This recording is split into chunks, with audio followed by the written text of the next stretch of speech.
है 1 महीना आपकी डेली 2 क्लासेस लगेंगे, सुबह और शाम दोनों टाइम, ठीक है। डेली क्लासेस करेंगे आप, क्लासेस का गैप नहीं होगा। और स्ट्रेटजी वाला वीडियो भी लेकर आऊंगा मैं आज शाम को कि आपको 1 महीने में कैसे तैयारी करनी है, कौन कौन से टॉपिक पढ़ने हैं, करंट अफेयर्स कहां से पढ़ना है, ये ज्यादा इंपॉर्टेंट है। करंट अफेयर्स के ऊपर भी डिस्कस करेंगे, ठीक है। तो फिलहाल आज हम ये टॉप 51 क्वेश्चन डिस्कस करने वाले हैं जो कि आपके सीआरपीएफ ट्रेडमैन के लिए वेरी वेरी इंपॉर्टेंट है। और ये क्लास ना सीआरपीएफ ट्रेडमैन, इसके अलावा जो भी सीआईएसएफ की तैयारी कर रहे हैं, जो बीएसएफ की तैयारी कर रहे हैं और जो तैयारी कर रहे हैं आर्मी अग्निवीर की, उन सभी के लिए भी वेरी वेरी इंपॉर्टेंट है। मैं उम्मीद करूंगा सेशन सभी को हेल्पफुल लगेगा। चलिए अपनी क्लास स्टार्ट करते हैं। तो बढ़ते हैं पहले क्वेश्चन की तरफ। सभी को जय हिंद। सर तबियत खराब थी क्या सर? हाँ जी, तबियत अभी भी ऐसी है, गड़बड़ चल रही है थोड़ी सी। सुबह 11 बजे क्लास होगी ऑनलाइन, ध्यान रखिएगा। रेगुलर क्लास करेंगे निखिल सिंह, ठीक है। चलिए पहला क्वेश्चन है आपके सामने स्क्रीन पर, इस प्रश्न का आंसर करिए जल्दी से। क्वेश्चन है कि मुगलों के विरुद्ध हल्दी घाटी का युद्ध किसने लड़ा था? ऑप्शन आपके सामने स्क्रीन पर है। ऑप्शन है महाराणा प्रताप, राणा सांगा, राणा कुंभा या फिर राजा जयसिंह। थोड़ी सी क्लास आज स्पीड में डिस्कस करेंगे। चलिए आंसर करिए इस प्रश्न का। 51 प्रश्न है, टारगेट आपको 35+ राइट करने का दिया है। ये सभी प्रश्न सेलेक्टेड इंपॉर्टेंट है, एग्जाम में फंसने वाले क्वेश्चन है, डायरेक्ट एग्जाम में क्वेश्चन बनते हैं। देखिए सबसे पहले क्या है, हल्दी घाटी का युद्ध कब हुआ था? तो 1576 में हुआ था, ये सभी को पता होना चाहिए। दूसरा क्या है, यह मुगलों के राजा अकबर और मेवाड़ के राजा महाराणा प्रताप के बीच में हुआ था। जो भी ऑप्शन ए को आंसर दे रहे हैं उन सभी का आंसर करेक्ट है, आंसर मैच करते जाइएगा। बढ़ते हैं नेक्स्ट क्वेश्चन पर। क्वेश्चन नंबर 2 है आपके सामने स्क्रीन पर, इसका आंसर करिए। निम्नलिखित में से कौन सा रोग बैक्टीरिया के द्वारा होता है? क्वेश्चन वेरी वेरी इंपॉर्टेंट है, जल्दी से आंसर कर दीजिए। ऑप्शन आपके सामने स्क्रीन पर हैं। अंकुश पाल, एसएसबी के लिए भी ये क्लास इंपॉर्टेंट है। एसएसबी जितनी भी पैरामिलिट्री फोर्सेस हैं सभी के लिए क्लास आपकी इक्वल इंपॉर्टेंट होने वाली है। देखिए यहाँ पे बैक्टीरिया के द्वारा होने वाला रोग कौन सा, इनमें से क्वेश्चन नंबर डालने के बाद आंसर करेंगे सभी कमेंट बॉक्स में। जो भी यहाँ पे ऑप्शन डी को आंसर दे रहे हैं टाइफाइड, उन सभी का आंसर बिल्कुल करेक्ट है। टाइफाइड जो है ये बैक्टीरिया के द्वारा होता है। इसके अलावा हेपेटाइटिस, पोलियो, चिकन पॉक्स, ये सभी की सभी किसके द्वारा होने वाले रोग हैं? तो ये वायरस के द्वारा होने वाले रोग हैं। आगे बढ़ते हैं क्वेश्चन नंबर 3 की तरफ। अंकोर वाट का मंदिर कहां पर स्थित है? सबसे सिंपल, और ये आपका स्टैटिक जीके का क्वेश्चन है, सबसे इजी क्वेश्चन है। इसका आंसर जल्दी से करिए, क्या आंसर करेंगे? अंकोर वाट का मंदिर कहां है, फटाफट से बताइए। आर्मी के लिए भी इंपॉर्टेंट है जी, सेम है सभी के लिए। देखिए अंकोर वाट का मंदिर कंबोडिया में है। जो ऑप्शन सी को बता रहे हैं उनका आंसर बिल्कुल करेक्ट है, आंसर मैच करते जाइए। बढ़ते हैं नेक्स्ट क्वेश्चन की तरफ। क्वेश्चन है कि पहली जैन परिषद कहां आयोजित की गई? देखिए जैन परिषद पूछा है, ना कि बौद्ध परिषद। इसमें स्टूडेंट कंफ्यूज होते हैं। यह है पहली जैन परिषद। बौद्ध 4 परिषदें हुई हैं बौद्ध की, और जैन की 2 परिषदें हुई हैं, ये ध्यान रखिएगा, यानी कि मीटिंग बोल देते थे, ठीक है। पहली जैन परिषद कहां आयोजित हुई है? तो जो भी यहाँ पे पाटलिपुत्र को आंसर बता रहे हैं ऑप्शन बी, उनका आंसर बिल्कुल करेक्ट है जी, ठीक है। आपसे पूछ सकता है कि दूसरी जैन परिषद कहां आयोजित हुई है? तो दूसरी हुई है भाई वल्लाभी में। ये जगह का नाम है वल्लाभी, दूसरी वल्लाभी में हुई है और पहली हुई है पाटलिपुत्र में। आंसर मैच करिए। बहुत दिन बाद आए हो सर। भैया तबियत थोड़ी सी वीक है, वॉइस भी सारा मैनेज करिएगा, ठीक है। 4 का डी आंसर किसने किया है? वल्लाभी में भाई सेकंड है, दूसरी है वल्लाभी में और पहली है पाटलिपुत्र में, ये ध्यान रखिएगा। क्वेश्चन नंबर 5 देखिए, सूर्य के प्रकाश को सूर्य से पृथ्वी तक आने में कितना समय लगता है? सबसे सिंपल और सबसे बेसिक क्वेश्चन है। इसका आंसर प्लीज कोई गलत नहीं करेगा, सभी का आंसर बिल्कुल करेक्ट आना चाहिए। लगभग 16 मिनट, यानी कि हम बोलते हैं कि 16.6 मिनट, 8 मिनट, देखिए 8 मिनट 16.6 सेकंड लगते हैं। अप्रोक्सीमेशन में हम 8 मिनट 20 सेकंड आंसर कर सकते हैं। ऑप्शन आपका डी बिल्कुल करेक्ट आंसर हो जाएगा। सभी ने ऑप्शन डी को आंसर दिया है। आगे बढ़ते हैं क्वेश्चन नंबर 6 की तरफ। निम्नलिखित में से कौन सा खिलाड़ी कुश्ती से संबंधित है? ये सभी इंपॉर्टेंट है, इन सभी के बारे में आपको पता होना चाहिए। और करंट अफेयर जो है वो खेलों से रिलेटेड ज्यादा पूछा जाएगा एग्जाम में, ठीक है।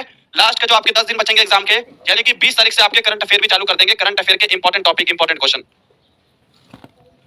करिए आंसर इसका। निम्नलिखित में से कौन सा खिलाड़ी कुश्ती से संबंधित है? फटाफट से एक बार आंसर कर दो। आंसर मैच करिएगा। जो भी यहाँ पे ऑप्शन बी को आंसर दे रहे हैं विनेश फोगाट, उनका आंसर करेक्ट है। हिमा दास आप सभी को पता है, इसको ढींग एक्सप्रेस के नाम से जाना जाता है। ये क्वेश्चन एग्जाम में आता है। ढींग एक्सप्रेस के नाम से किसे जानते हैं? हिमा दास को जानते हैं। और ये एथलेटिक्स है, रनर है, दौड़ती है, ठीक है जी।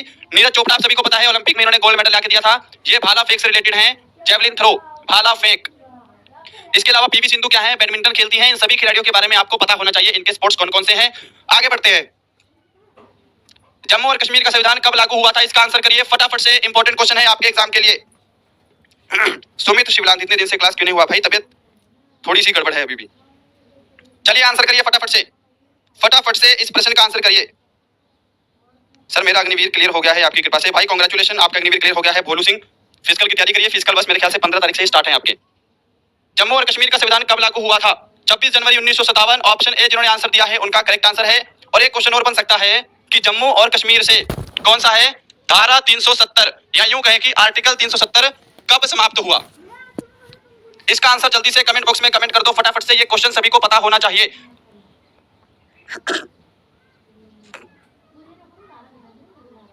करो जी इसका आंसर जल्दी से, क्या आंसर करेंगे? जम्मू कश्मीर से धारा 370 या यूं कहें कि अनुच्छेद 370 कब समाप्त हुआ?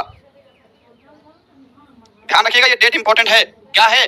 5 अगस्त 2019। ये इंपॉर्टेंट है, इसका ध्यान रखिएगा। चलिए आगे बढ़ते हैं। नेक्स्ट क्वेश्चन आपके सामने, वियना शहर किस नदी के किनारे स्थित है? फटाफट से आंसर करिए।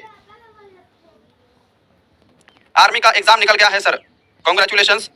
करो जी इसका आंसर, वियना शहर किस नदी के किनारे है? वियना शहर जो है यह आपका किस नदी के किनारे स्थित है? वियना, तो यह डेन्यूब नदी के किनारे है। ऑप्शन सी करेक्ट आंसर है। वियना जो है यह ऑस्ट्रिया की कैपिटल है, ध्यान रखिएगा। ऑस्ट्रिया, ऑस्ट्रेलिया नहीं है, ऑस्ट्रिया है। क्वेश्चन नंबर 9, किसी पिंड के द्रव्यमान और वेग का गुणनफल क्या कहलाता है? ऑप्शन आपके सामने है, जल्दी से आंसर कर दीजिए। करिए जी फटाफट से। क्वेश्चन नंबर डाला करो भाई साथ में। एमएसएफ भर्ती, एमएसएफ की भर्ती में भाई थोड़ा सा सिलेबस के ऊपर भी आएगा, है ना? ये क्वेश्चन तो आएंगे, थोड़े से अलग भी क्वेश्चन आते हैं, उसका लेवल थोड़ा सा अलग रहता है। देखिए, किसी पिंड के द्रव्यमान और वेग के गुणनफल को क्या कहते हैं? संवेग कहते हैं। ऑप्शन सी करेक्ट आंसर हो जाएगा। इस प्रश्न का ध्यान रखिएगा, ये इंपॉर्टेंट प्रश्न है। क्वेश्चन नंबर 10, रामचरितमानस के लेखक कौन है? ये सबसे इंपॉर्टेंट। इसके साथ साथ 2 प्रश्न का और आंसर करिएगा। ये लिखा है रामचरितमानस, आप साथ साथ बताइएगा उत्तर रामचरितमानस, उत्तर रामचरितमानस इनकी रचना किसने की है? ये भी पुस्तक है भाई, उत्तर रामचरितमानस। और साथ में रामायण, रामायण की रचना किसने की है? इन दोनों का आंसर करिए, दोनों प्रश्न इंपॉर्टेंट हैं जी। अशोक जी, तुलसीदास, लीजिए यहाँ पर तो सभी का आंसर सही है। ऑप्शन ए करेक्ट आंसर है। अगर इसके आगे हम उत्तर लगा दें, उत्तर रामचरितमानस की रचना किसने की है? तो किसने की है? उत्तर रामचरितमानस की रचना किसने की है? तो ये की है भवभूति ने, ध्यान रखिएगा।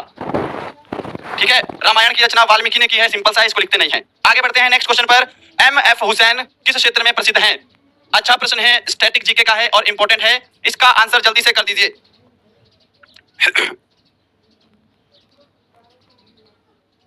सीआरपीएफ ट्रेडमैन का पेपर कब है भाई? 1 जुलाई से पेपर है। ठीक है, 1 जुलाई से डेट है। अगर आगे बढ़ सकती है तो